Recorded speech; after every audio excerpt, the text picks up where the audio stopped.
remercie les Français. Nous avions raison d'avoir confiance en eux. Le peuple souverain a parlé, haut et clair, comme dans tous les grands moments de son histoire. À la coalition de tous ceux qui ne croient plus en la France et qui pensent que les Français ne sont plus dignes de la liberté et de la souveraineté, le peuple souverain a clamé qu'il voulait reprendre en main les rênes de son destin. Notre peuple exige une seule politique, la politique des Français, pour les Français, avec les Français. Ils ne veulent plus être dirigés du dehors, se soumettre à des lois qu'il n'a pas votées ni obéir à des commissaires qui ne se sont pas soumis à la légitimité du suffrage universel. Mais les Français n'ont pas simplement entamé aujourd'hui la première étape de cette longue et nécessaire marche de la liberté, celle qui va leur permettre de retrouver leur souveraineté, de se libérer des contraintes de l'austérité, de rétablir leur identité malmenée et de se retrouver enfin premiers servis dans leur propre pays. Les Français n'ont pas seulement lourdement sanctionné les partis du renoncement en les renvoyant à leurs mensonges et à leurs trahisons, les Français ont aussi conféré au Front National la formidable responsabilité d'appliquer les choix qu'ils ont manifestés par le vote de ce soir. C'est un immense honneur et une œuvre exaltante que cette mission qu'ils nous ont confiée, et je leur dis que nous saurons nous en montrer dignes. À tous les Français, qu'ils aient voté pour nous, qu'ils se soient abstenus ou même qu'ils nous aient combattus, je dis que cette espérance doit nous unir, que la lutte pour la grandeur de la France et un avenir d'espoir pour nos enfants doit maintenant nous rassembler dans l'amour retrouvé de la patrie et de la liberté. Le président de la République doit à présent prendre les dispositions qui s'imposent pour que l'Assemblée devienne nationale, représentative du peuple et à même de mener la politique d'indépendance que le peuple a choisie ce soir. Je vous remercie. Salam alaikum wa rahmatullah. Azoul, bonjour tout le monde, bienvenue dans ce nouveau numéro de Son Détour. La France et l'Europe tout entière sont sous le choc de ce score mirobolant réalisé par les partis d'extrême droite en général en Europe et le Front National en France. Ce score qui va envoyer un député Front National sur 3, un député français sur 3 siégera au Conseil européen. On ne sait pas si les Français étaient au courant ou réalisaient l'ampleur des dégâts, mais en tous les cas, ce fut un réel séisme politique. Pour parler des élections européennes, de la montée d'extrême droite, ainsi que de la situation des musulmans en Europe, dans ces pays-là, j'ai convié Lila Haddad, journaliste accrédité auprès de l'Union européenne, et M. Yassine Mahi, politologue et homme politique, qui vont se joindre à moi pour discuter de ce sujet. Merci à vous d'être présent parmi nous. Monsieur Yassine Mahi Al-Nassan-Bik, bienvenue parmi nous dans ce nouveau numéro de Son Détour. Merci, bonjour de votre émission et de votre invitation. Merci beaucoup. Monsieur May, est-ce que vous pensez que ce vote est encore une fois un vote sanction? Est-ce que vous savez bien que les partis d'extrême droite en général et le Front National en France ont pour fond de commerce l'islam, la présence des musulmans et des étrangers en France? Est-ce que vous pensez que tout cela a permis ce score mirobolant, extraordinaire, inattendu? Non, honnêtement, je ne crois pas que ce soit juste un vote sanction avec les chiffres, les résultats des élections européennes. Je crois que la montée du Front National, elle est due à plusieurs facteurs. D'abord, il y a la crise économique qui est en train de sévir en France particulièrement. Et puis cette bipolarité dans la scène politique droite-gauche depuis des années. Et puis il y a un troisième facteur, à mon avis, c'est la diabolisation de l'extrême droite depuis des années, qui a fait que les Français, ils en ont ras-le-bol et ils ont donc voté Front National. Mais aussi, il y a un autre facteur, c'est le conservatisme des Français. Alors, il faut, je pense, analyser ces résultats comme, d'abord, un des facteurs est lié à une sensibilité de l'électorat frontiste à certains thèmes qui font la marque de fabrique de ce mouvement. L'immigration, l'insécurité, le chômage et la baisse du pouvoir d'achat. Ces éléments sont étroitement liés dans le discours du Front National et renvoient, en dernière analyse, au premier. Hier comme aujourd'hui, je pense que le thème de l'immigration constitue la première préoccupation des électeurs frontistes, qui y voient la matrice de tous les maux français. L'insécurité, le chômage et la perte d'identité. À mon avis, l'autre facteur d'explication des votes tient à sa dimension contestataire. Effectivement, comme vous le dites, c'est un vote de fonction. Le vote du Front National a longtemps été interprété comme une manière de signifier un ras-le-bol.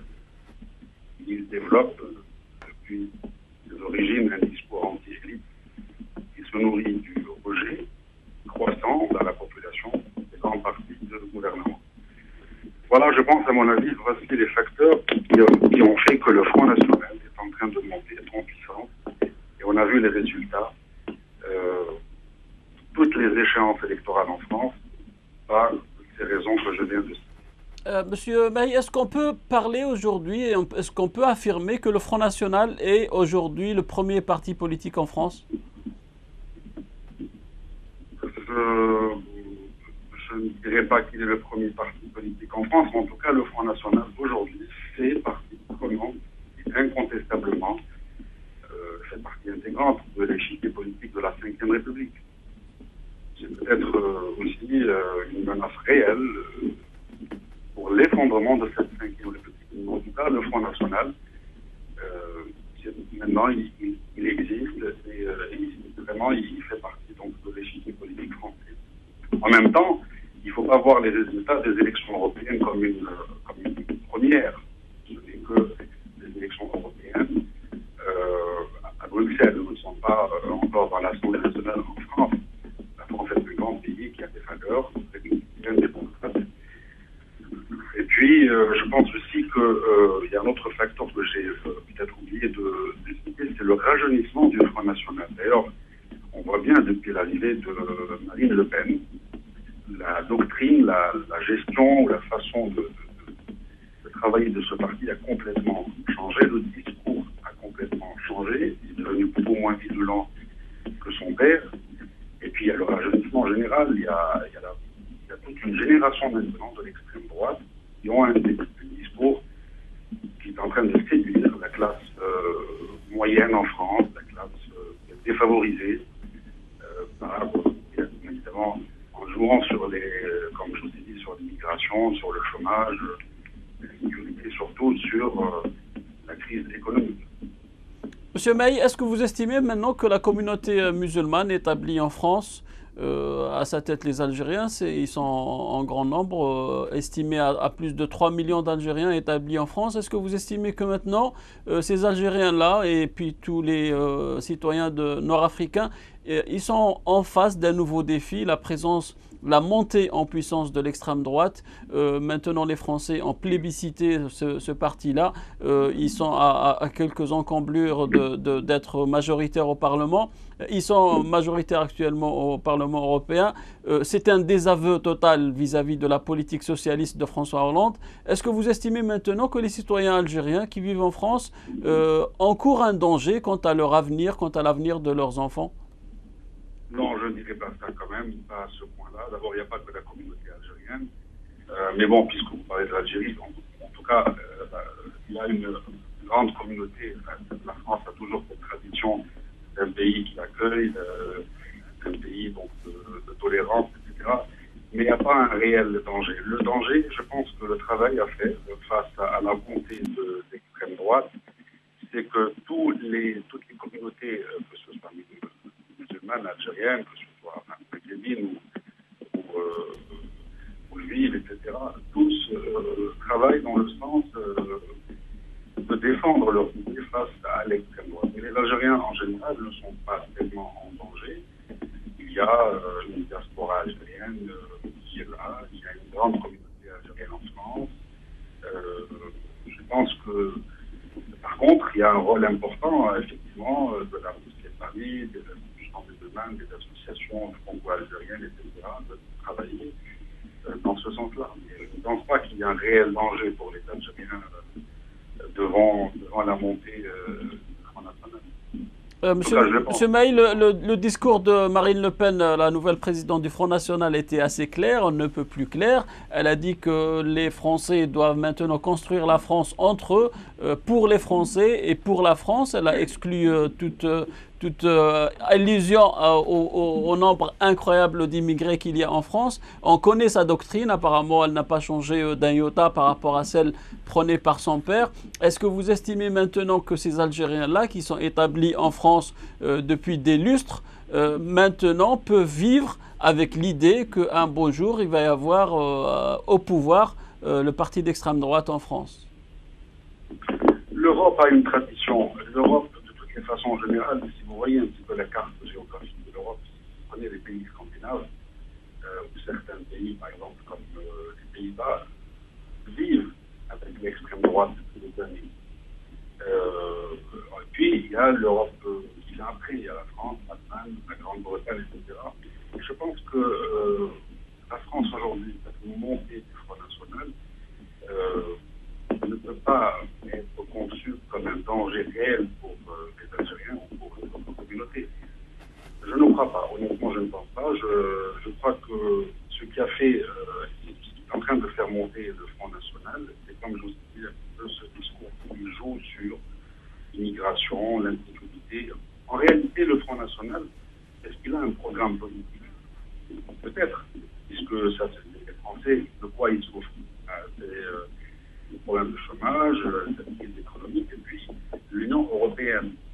Le Front National, il joue sur ça, sur le fait de sortir de l'Union européenne, le fait de jouer sur l'immigration. Or, on sait très bien que tous les députés, enfin, les quelques députés ou les mairies Front National n'ont jamais réussi d'ailleurs à gérer leur mairie de la façon la plus extraordinaire. Nous avons les résultats devant nous. Des mandats de quelques maires Front National, voilà, on va traiter les résultats sur le terrain. Donc, en finalité, c'est un discours peut-être séducteur, mais sans plus, quoi. Il n'y a pas de... Voilà.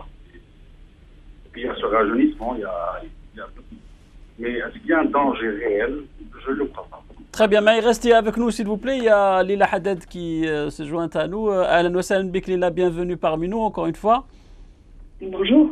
Bonjour Lila, est-ce que vous estimez que cet électrochoc réalisé par les partis d'extrême droite un peu partout en Europe, plus particulièrement en Belgique là où vous êtes et en France, cette montée extraordinaire, je ne sais pas s'il faut utiliser le mot inattendu ou pas, mais en tous les cas, il va y avoir un député sur 3 qui sera Front National à Bruxelles. Il y a énormément de députés europhobes contre l'Europe, très populistes, je vais dire. Est-ce que vous estimez que ça va changer la politique européenne, tout cela?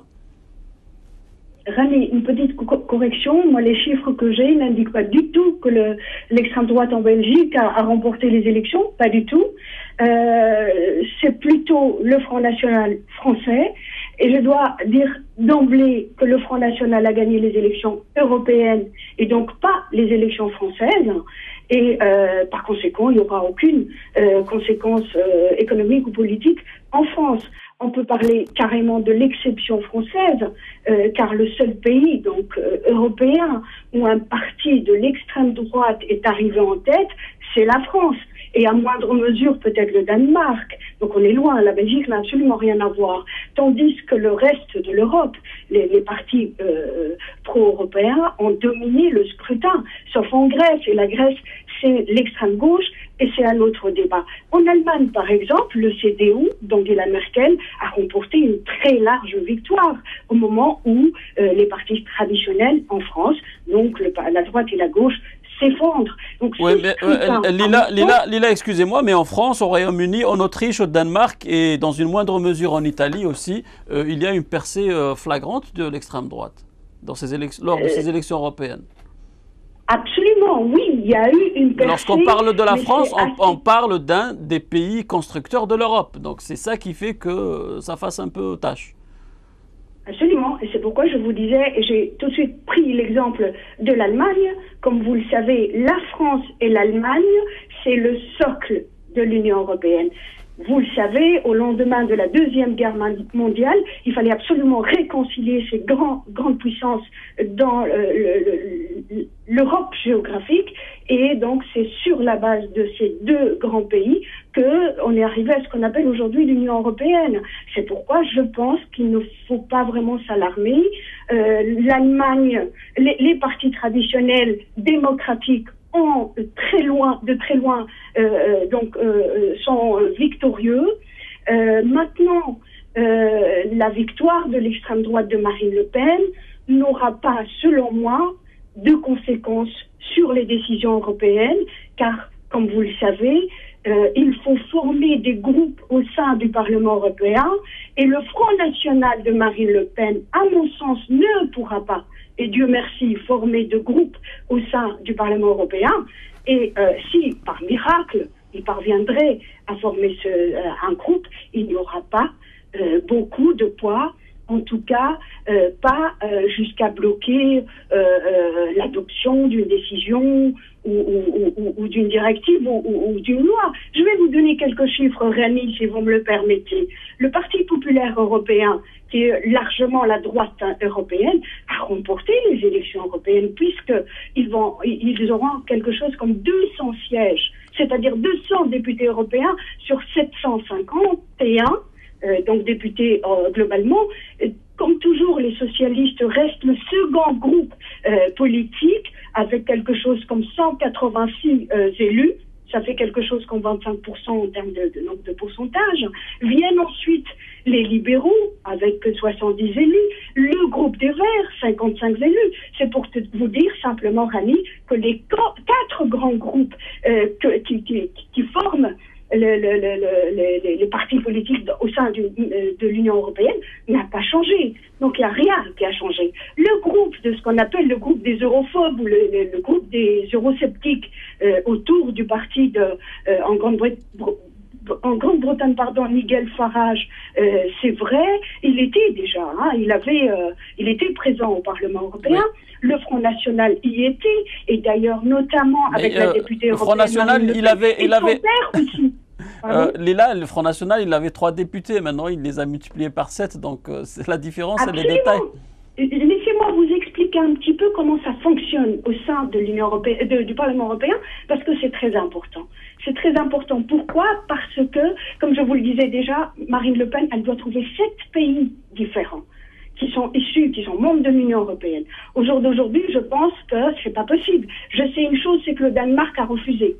Pour le parti politique de l'extrême droite danoise a refusé de se rallier à Marine Le Pen pour la simple raison qu'il estime que le Front National est encore antisémite et comment on appelle ça, islamophobe. Il est homophobe, oui. Est-ce que vous estimez là, est-ce que je comprends, oui, excusez-moi, oui. Est-ce que tous ces petits détails qui font que ces groupes ne peuvent pas se former, bien que tous ces partis-là, populistes, europhobes, nationalistes, ils ont un point commun qui est le fonds de commerce de tous ces partis, c'est l'étranger. Donc en Suisse, en Belgique, en France, maintenant Marine Le Pen parle d'une identité française. Il est grand temps que le président de la République, a-t-elle dit, prenne ses responsabilités. Elle demande que le président dissout le Parlement. Donc moi, je ne partage pas votre optimisme à vous et à M. Mahibahi parce que vous estimez que cela ne va rien changer. Par contre, le ministre Manuel Valls, lui, il a parlé de séisme. C'est un séisme politique. Est-ce que vous estimez, Lila, que la France étant une des constructrices de cette Union européenne, est-ce que vous estimez que ce désavou de la population, c'est un désavou total et franc, est-ce que vous estimez que la France maintenant peut faire marche arrière et pourquoi pas sortir de l'Europe? Oh non, c'est impossible. C'est impossible pour les raisons, pour la plus grande raison que je vous ai dit au départ, c'est impossible. Si la France quitte l'Union européenne s'effondre, puisque je vous avais dit que le socle, c'est le couple Allemagne-France. Hein, vous savez, le troisième grand, c'est un triangle, le troisième grand pays de l'Union européenne, c'est la Grande-Bretagne. La Grande-Bretagne, elle a pratiquement un pied dedans, un pied dehors. Elle est beaucoup plus proche de ses cousins, les Américains, que les Européens. Vous savez qu'elle a refusé d'être dans la zone euro, elle a refusé d'être dans le groupe de pays Schengen, etc. Mais comment vous expliquez, Lila, s'il vous plaît, je saute sur ce point-là crucial, comment vous expliquez que tous les pays qui ont refusé d'intégrer l'Union européenne, la Grande-Bretagne, la Suisse, je les prends en exemple parce que je connais ces 2 pays-là, ils aient une santé financière et économique meilleure que tous les pays européens. Parce que vous avez dit la Grande-Bretagne, elle est dans l'Union. J'imagine que c'est un lapsus. Vous voulez dire dans la zone euro. Hein? Elle n'est pas dans la zone euro, oui. Concernant la Grande-Bretagne. Exactement. Oui, mais parce que la plus grande erreur de l'Europe a été d'abord le fait d'avoir intégré de façon précipitée et non préparée des 10 derniers pays de l'Europe de l'Est. Est-ce que l'instauration de la monnaie unique était une erreur? Oui. Est-ce que l'instauration de l'euro était une erreur? Je n'ai pas entendu. Est-ce que l'instauration de la monnaie unique était une erreur? Je ne pense pas qu'elle soit une erreur. L'euro est une excellente chose pour les Européens et pour l'Union européenne. Parce que pour beaucoup de raisons, même pour une économie future florissante, l'euro est une monnaie forte. L'euro elle est venue en fait après un travail très long d'une politique monétaire commune. Je vous ai dit la faute qui est faite par l'Union européenne, c'était ce qu'on appelle l'élargissement. Elle a d'emblée et très vite et d'un coup intégré 10 pays qui n'étaient pas, à mon sens, ni économiquement ni politiquement suffisamment prêts. Vous savez, comme la Roumanie qui est toujours d'ailleurs en deçà, etc. Ils se sont remis en cause et vous voyez maintenant qu'ils pensent à 10 fois avant d'intégrer de nouveaux pays dans l'Union européenne. Maintenant, la deuxième chose, c'est que l'euro est très forte. Il faut baisser. Maintenant, à mon avis, la Banque centrale européenne va songer à baisser l'euro pour permettre à l'économie européenne de s'essouffler, de plus exporter. Notamment, et par conséquent, il y a une relance de l'économie et de la finance et toutes les autres conséquences dans notamment la création de l'emploi et la réduction du chômage, etc. Très bien, Lila, restez avec nous. Monsieur Mahi, un point très important, une partie de la population musulmane qui vit en Europe et en France, là où vous êtes, va subir de plein fouet cette nouvelle donne politique dans le paysage politique français. Est-ce que vous estimez que les associations musulmanes et à leur tête la grande mosquée de Paris font assez ou suffisamment pour mettre à l'abri tous les acquis des musulmans qui vivent en France et notamment les Algériens? Alors, M. Delil Aboubakar, il est recteur de la mosquée de Paris depuis 1992. Donc ça fait plus de 20 ans que nous avons une seule personne à la tête de la mosquée de Paris. Mmh. Pour dire un petit peu, l'image que véhicule la mosquée de Paris pour l'ensemble des Français et des Européens, c'est pas du tout en réalité un lieu de culte, etc. L'image que véhicule, c'est voilà, vous partez à la mosquée de Paris, il y a un restaurant, il y a des ceci, cela. Pour moi, je pense que les associations musulmanes ne font pas tout leur travail dans ce sens-là. La montée de l'extrême droite, je vous ai dit, et je le crois sincèrement, ce n'est pas un réel danger pour la communauté musulmane, bien que l'islamophobie, on en parlera tout à l'heure, mais que pour répondre à cette question, les associations musulmanes et à leur tête la mosquée de Paris, je pense qu'ils ne font pas assez leur travail dans ce sens. Où il n'y a pas... En fait, il faut qu'il y ait un travail entre toutes les communautés, justement pour combattre ces idées de l'extrême droite, non seulement la communauté musulmane, mais aussi le CRIF, et puis les autres communautés. Or, il n'y a jamais eu, à mon avis, un travail dans ce sens-là. Monsieur Mahi, il y a énormément d'Algériens qui se sont rapprochés auprès de Marali Bieh, qui dénoncent cette même mise de Delil Boubacar, de cette institution qui est devenue une institution politique très proche de la droite française. On connaît tous l'ingérence de M. Sarkozy, l'ancien président français, et dans la réalisation, la construction du Conseil français des musulmans de France. Est-ce que vous estimez que Dalil Boubacar est un atout entre les mains des politiciens français pour garder... Absolument, absolument, oui, je le pense vraiment, bien sûr, parce qu'il y a justement cette notion de l'islam de France et l'islam en France. C'est ça qui a fait que cette institution s'affaiblit de jour en jour et devant justement la montée de l'extrême droite et de tout message véhiculant la haine et l'islamophobie. Oui, je pense que M. Dalil Boubacar, incontestablement, est un atout, bien sûr.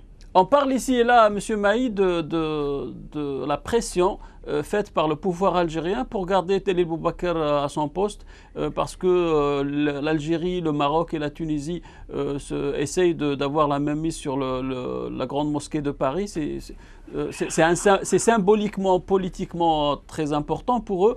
Est-ce que vous estimez que Dalil Boubacar utilise aussi cette pression algérienne pour rester au pouvoir ? Pour rester en poste, en fait? Oui, sûrement, oui. Il utilise bien entendu cette relation un peu pervers entre lui et les autorités algériennes. Vous savez qu'il y a eu à un moment donné toute une crise au sein de la mosquée de Paris entre le Conseil français du culte musulman et la mosquée de Paris. D'ailleurs, l'actuel président du CFCM est d'origine marocaine et le recteur de la mosquée est franco-algérien. Mais bien évidemment que le docteur Boubacar utilise un petit peu cette carte avec les autorités algériennes. On sait très bien que la mosquée de Paris est financée en grande partie par l'Algérie, par les pays du Golfe, mais bien entendu qu'il y a des enjeux politiques entre le rectorat de la mosquée de Paris et l'Algérie, par exemple, en grande partie.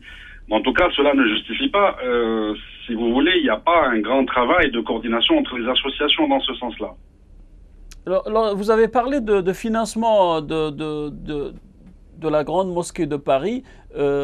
Tous ceux qui vivent à Paris font la différence entre la grande mosquée de Paris et l'Institut du monde arabe, par exemple. Si on prend, pour exemple, pour faire une petite analogie, l'Institut du monde arabe, c'est un lieu de culture arabo-musulmane qui est en perpétuelle effervescence, il y a énormément d'activités, mais la grande mosquée de Paris, pourquoi la finance-t-on? Est-ce que c'est seulement pour y dérouler le tapis lorsqu'il s'agit de prêcher le vendredi? Pour des missions protocolaires, je vais dire ça comme ça, oui, absolument, pour dérouler le tapis, tout à fait, parce que justement, il y a cette communauté qui est ciblée, et donc la manière de gérer cette mosquée, cette institution-là, n'est pas du tout pareille que l'Institut du monde arabe, qui c'est une autre dimension.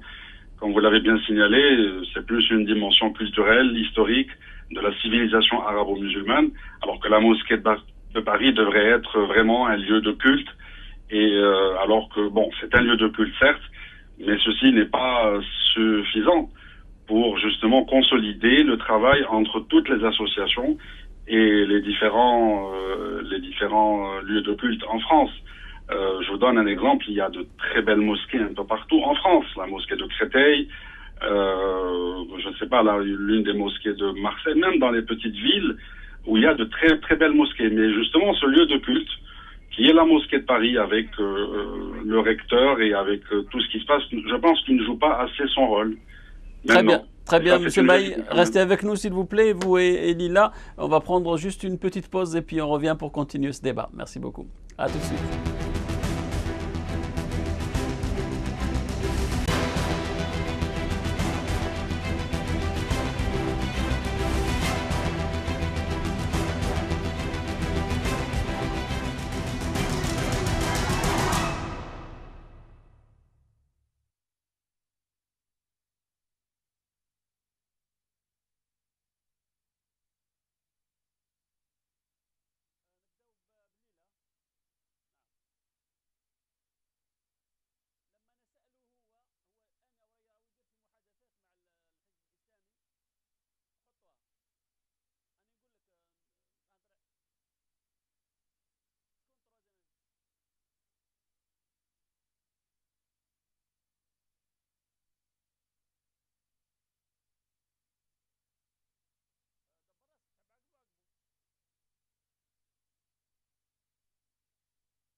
Salam alaikum Azoul, rebonjour encore une fois, on est en train de parler de l'Europe. L'Europe, mesdames et messieurs, il y a eu une percée extraordinaire des partis d'extrême droite, notamment en France. Leila Haddad et M. Mahia Hipahi sont avec nous pour parler de ce sujet.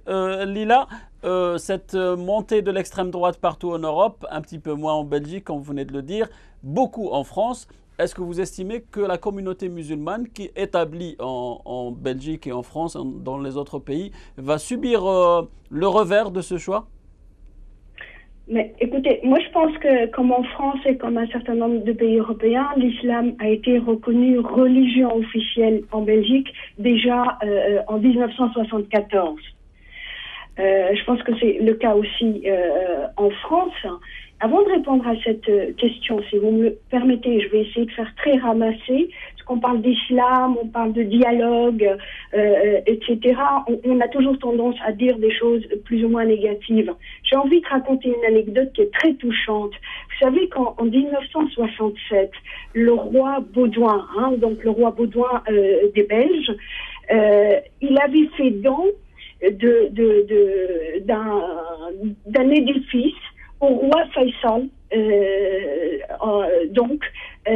cet édifice était à l'origine une grande maison architecturalement très belle et qui était prévue justement. Elle a été construite avec un style plutôt arabisant, mauresque, et elle servait notamment pour des foires, pour un petit peu mettre en avant tout ce qui est interculturel, international. Et donc, le roi Baudouin a fait don de cette maison au roi Faisal lors d'une visite officielle. Il se trouve simplement qu'à cette même époque, il s'est produit quelque chose de très grave, de dramatique en Belgique. Il y a eu un incendie énorme dans un énorme magasin, un peu un peu comme ce qu'on a en Angleterre, le Harrods, ou alors les galeries de Lafayette à Paris. Donc il y a eu un incendie et il y a eu malheureusement un peu plus de 300 victimes et une centaine de blessés. Le roi Faisal arrive justement à ce jour-là à Bruxelles. Il apprend la nouvelle. Il a été très ému, très touché. Et puis, il déclare qu'il aimerait bien aider financièrement les familles des victimes pour alléger un petit peu ce mal. Et donc, si vous voulez, le don du roi Baudouin a été une réponse à ce geste du roi Faisal. Alors il lui a dit voilà, je vous offre cette bâtisse et tout le terrain qu'il y a autour, je pense une dizaine d'hectares, et faites-en ce que vous voulez. Le roi Faisal, il a dit moi je construis une mosquée. Et ça a été fait. Donc, l'unique grande mosquée en Belgique se trouve à Bruxelles, dans un endroit qu'on appelle le Cinquantenaire. Et ce Cinquantenaire, il est juste à côté de ce qu'on appelle aussi aujourd'hui le quartier européen, c'est-à-dire là où vous avez toutes les institutions européennes, le Conseil, le Parlement, la Commission européenne aussi. Et pour vous dire que dans les années 60, 70, etc., les musulmans, l'islam étaient des choses merveilleusement bien prises par les habitants de... Très bien, Lila, tout ceci est très beau et très joli. Ce sont des belles paroles. Ce qu'on voit sur le terrain 20 ans plus tard ou 30 ans après cette histoire, et tout autre, il y a des vidéos qui circulent actuellement où on voit une Française haranguer une Nord-Africaine qui portait le hijab et qui lui dit on va tous quitter la France si vous restez ici. Et en fait, cette dame qui portait le hijab lui disait je suis française. Et il y a énormément de gens qui étaient dans le métro qui n'ont pas branché. Et il y a une personne qui était d'accord avec cette dame-là pour dire qu'il était grand temps que ces étrangers quittent la France.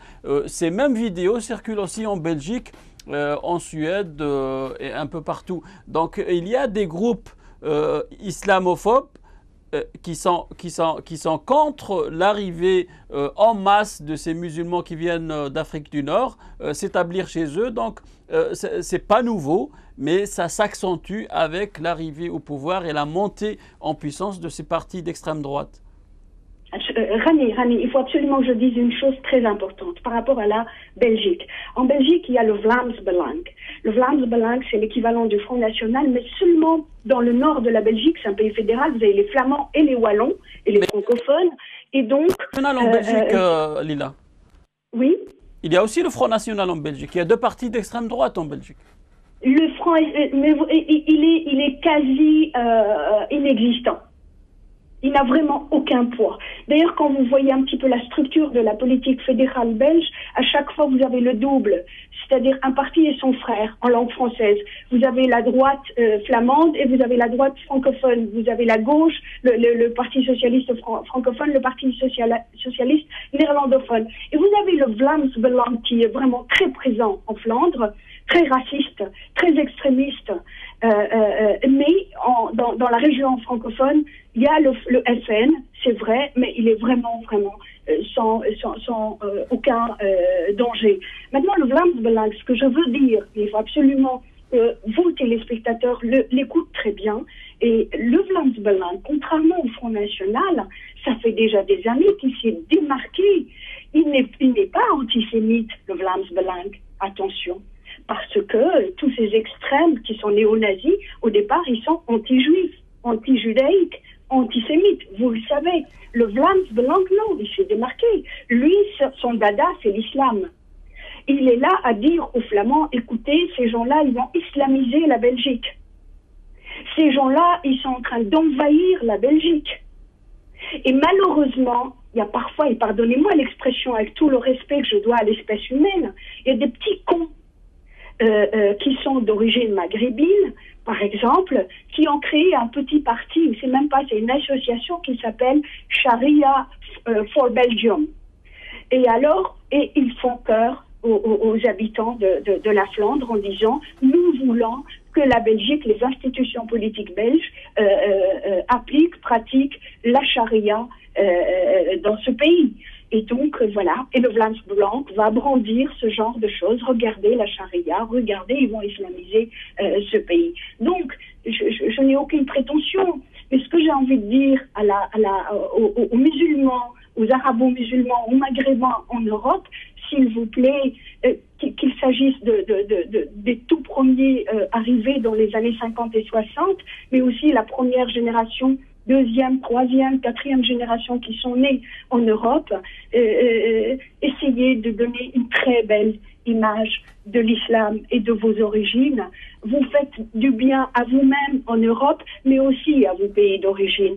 Le 2001, le terrorisme, comment on appelle ça, ce qui s'est passé en 2001, les Twin Towers, etc., ça a bouleversé l'Europe et le monde, et malheureusement l'islam n'est plus regardé de la même façon. Très bien, Lila. Merci. Restez avec moi, Lila, s'il vous plaît. Je vais poser une question sur ce sujet-là au docteur Maï.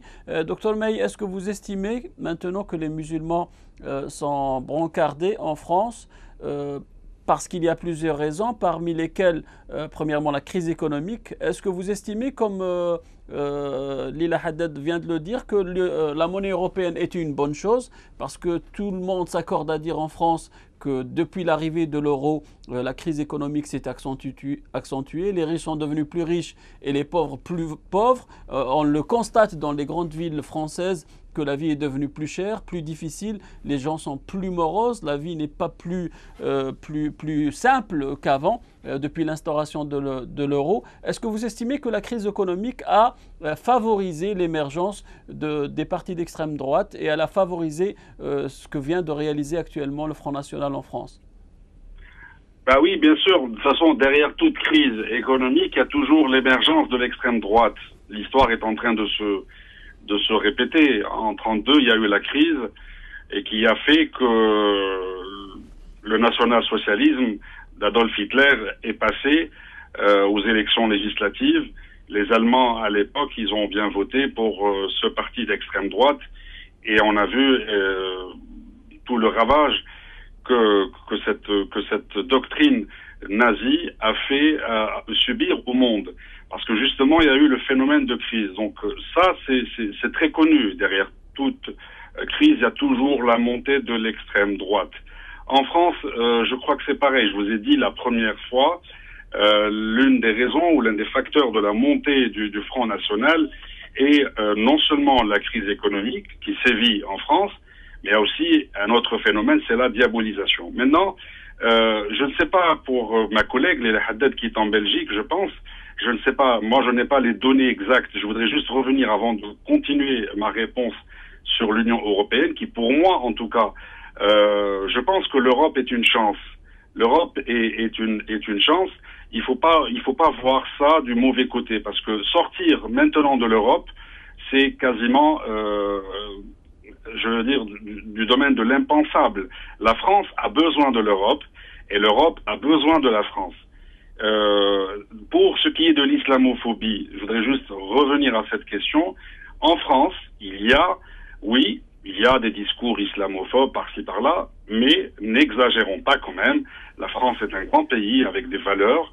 Je pense la France n'est pas un pays où il y a l'islamophobie. La France est un pays où il y a la liberté du culte, partout d'ailleurs. Donc, je ne crois pas que cet élément est en train de sévir en France. Je ne pense pas. Je rappelle juste que quand même, il y a aussi les communautés chrétiennes un peu partout dans le monde qui sont persécutées, et par exemple les Coptes en Égypte ou certaines communautés qui sont très persécutées, on en parle moins. Donc en France, il y a des discours islamophobes, certes, mais la politique de ce grand pays n'a jamais été contre l'islam. Voilà. Maintenant, pour la monnaie européenne, l'Europe, je pense que sur un plan économique, c'est une chance. Après, il y en a qui voient ça comme une déception. Peut-être qu'il fallait voir les fondations de cette Union européenne. Et puis, il y a aussi le poids de l'Allemagne qui pèse en ce moment sur l'ensemble de ce vieux continent. Et puis, faire face aussi aux défis outre-Manche, vers les États-Unis ou la Russie, et puis il y a l'Asie aussi. Donc l'Europe, à mon avis, est une chance, mais il faut la voir du bon côté, parce que le monde est en train de changer, le monde est en train d'évoluer, et il y a des pôles qui se font par-ci, par-là. Donc moi, je dirais que l'Europe, oui, c'est une très bonne chose. La monnaie européenne, oui. Maintenant, est-ce que c'est pour ça que l'extrême droite est en train de monter? Ça, il faut avoir peur? Non, je pense que c'est surtout cette diabolisation de ce parti, cette bipolarité de la scène politique française, tantôt à droite, tantôt à gauche. Très bien, voilà. Très bien, Dr Mahi. Leila, une dernière question et je vous libère. Je sais que vous avez plein d'engagements. Le paysage politique européen va changer en juin. On va essayer de voir si tous ces partis d'extrême droite pourront s'allier, parce qu'il y a beaucoup de choses vers lesquelles ils convergent tous, c'est-à-dire le refus de l'étranger, du musulman, et la détestation de l'Europe. Est-ce que vous êtes, comme Dr Mahi, optimiste? Vous estimez que l'Europe est une bonne chose pour tout le monde, y compris pour les musulmans qui vivent sur son territoire? Est-ce que vous estimez que l'Europe ne va pas devenir islamophobe? Je suis tout à fait d'accord avec mon collègue. L'Europe est une excellente chose pour les Européens d'abord, mais aussi pour les Européens allochtones, c'est-à-dire ceux qui sont, comme vous et moi, vivant depuis plusieurs années dans ce pays. L'islamophobie, il faut rester vigilant, elle existe. Mais Rani, face à l'islamophobie, il y a la démocratie. Nous sommes dans des vieilles démocraties, ce qui n'existe pas dans nos pays arabes dictatoriaux. La démocratie est le premier grand ennemi de l'islamophobie. C'est pourquoi je reste très optimiste. Et encore une fois, il ne faut pas craindre l'extrême droite dans le futur Parlement européen qui est en train de constituer, c'est-à-dire pour une nouvelle législative de 5 ans. Ils seront minorisés. Marine Le Pen n'arrivera pas à constituer un groupe et être comme ça des députés européens de façon indépendante, etc. Ils n'auront aucun poids. Donc, il faut être optimiste et en même temps rester vigilant. Une dernière chose aussi importante, Rani, les musulmans, les arabes, les maghrébins, les nord-africains en Europe, Ils ne sont pas d'accord entre eux. Ils ne sont pas organisés. Il faut s'organiser. Il faut créer des lobbies, comme il en existe partout. Pourquoi l'antisémitisme a reculé? Parce que il y a des lobbies israéliens, il y a des lobbies juifs, il y a des lobbies qui ne sont ni juifs ni israéliens, mais qui travaillent énormément pour amoindrir ce sentiment de haine contre les sémites et donc contre les juifs. Au niveau au niveau des musulmans d'Europe, des Arabes, des Africains, etc., rien ne se fait. Ils s'entendent pas entre eux. Même quand on essaye, c'est-à-dire le gouvernement français ou belge, etc., interviennent et leur demandent de se structurer, etc., et ils se bagarrent sur de petites choses, pardonnez-moi. Ils sont un petit peu à l'image aussi des gens des pays arabes eux-mêmes.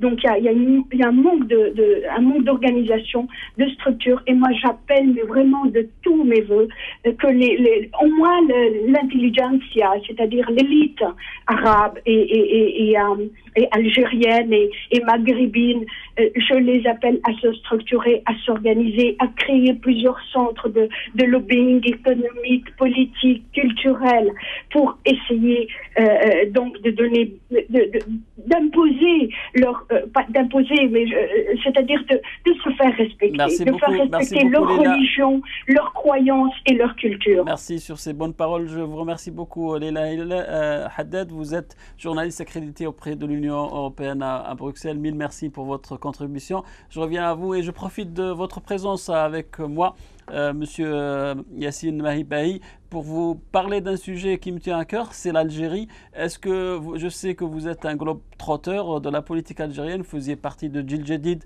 Là, vous avez enclenché la deuxième. Vous essayez de mettre sur pied une nouvelle plateforme politique. Qu'en est-il vraiment de cette nouvelle idée, Monsieur Yassine? Alors, c'est un sujet qui me tient aussi à cœur que l'Europe, bien entendu, parce qu'il s'agit de mon pays, de l'Algérie. J'ai pris effectivement depuis quelques années où je suis dans le militantisme politique, et je crois qu'il y a une similitude entre le sujet du Front National. J'ai beaucoup insisté sur la diabolisation, sur l'exclusion. En Algérie, nous avons un grand problème politique qui est l'état de droit et la liberté d'expression. Évidemment, j'ai été dans un parti, mais bon, j'ai adhéré j'étais dans un parti politique. Mais j'ai tout de suite compris, je ne sais pas si vous vous rappelez, si vous vous souvenez du programme de mathématiques de terminale, on faisait le raisonnement par l'absurde. Et en l'appliquant en Algérie, je me suis rendu compte que chez tout parti politique qui obtient un agrément du système, fait partie du système. Très bien, ça c'est connu, c'est un secret de polichinelle. Je sais que vous avez rencontré récemment le numéro 2 du FIS, oui. En l'occurrence Ali Belhadj. On a une photo que vous avez bien eu la gentillesse de nous envoyer. On va la voir sur l'écran. Quels ont été les sujets que vous avez abordés avec le numéro 2 du FIS? Est-ce que vous estimez que le FIS a une chance de revenir sur la scène politique? Est-ce que vous estimez que la plateforme qui a voté pour le FIS début des années 90 existe toujours? Et quel est l'avenir que vous voyez, vous, pour cette plateforme que vous essayez de réaliser autour de ces grands noms de la scène politique algérienne? Alors, le FIS, pour moi, s'il doit revenir en tant que FIS, je ne crois pas. Le problème, il n'est pas dans la dénomination du parti. Je pense que même les cadres du FIS sont conscients, les Algériens sont très répulsifs par rapport à cette dénomination. Moi, j'ai pris cette initiative personnelle de rencontrer Monsieur Ali Belhadj, qui est incontestablement une personnalité en Algérie, que l'on dise quoi que l'on puisse dire sur ce personnage, mais j'ai estimé que ce monsieur n'a jamais dérogé de sa ligne politique, ni de son idéologie.